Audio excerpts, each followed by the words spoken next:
Hello mga langga, gusto mo ba nga magpabugnaw? Ay mag-relax di ay sa mainit nga panahon. Tinaw kayo ang tubig mga langga. Samot na akong high tide.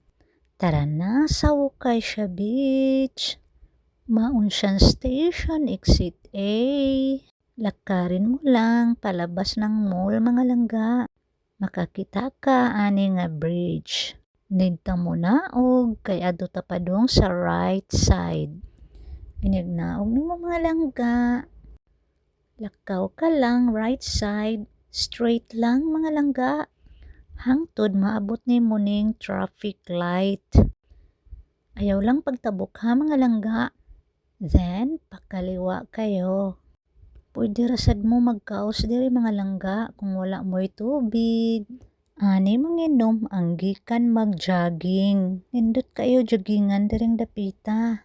Presko kaayo ang hangin. Nindot pagyud og view. Ug syempre, dire nimo makita ang mga macho mga langga. Kaigat oy. Makita nimo daghan kayong magtambay dire. Pwede sab ka mag-tent.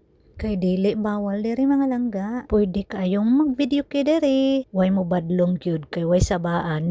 Imong makita diri daghan kayong mag-jogging. Kung mahilig ka magpusing-pusing, dapat mo sayo mo mga langga. Kay diha sa pier, nindot kaayo nag-view nga ang background ang bukid. Gikan sa MTR, layo-layo jud siya mga lakawon mga langga, mga 30 minutes. Pero ayaw ka balaka kay ang iyang lakawan dili man init. Daghan kayong kakahuyan. Medyo ulan-ulan tong pag-anina mo mga langga. Samtang maglakaw ta, magchika-chika man sabta. Ang problema lang dere walay CR.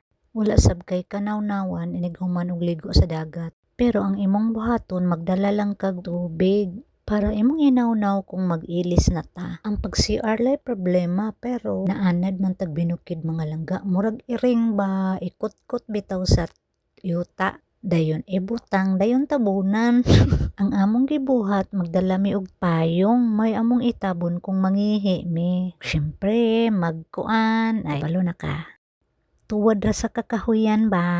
Aning dapita mga langga, nindot jud og balas, puti kayo, pero katong unahan, maot, daghan kay ngugaw nga naglutaw-lutaw. So dinhing dapita, pwede ka magsanbating, sanbating ka dyan. O syempre, di mo magpahuli kay mo ni tuyo na mo dire. Mag-fashion show. Please welcome Miss Cebu.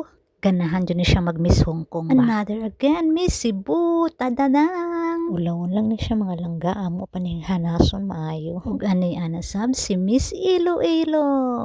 Wow, pak na pak ang dating. Ug syempre, ang bida sa Mindanao. Porbida. Di jud ko magpahuli. It's my moment. Magpabadlong sad ko ha. Dire ra jud ko makahimo ba.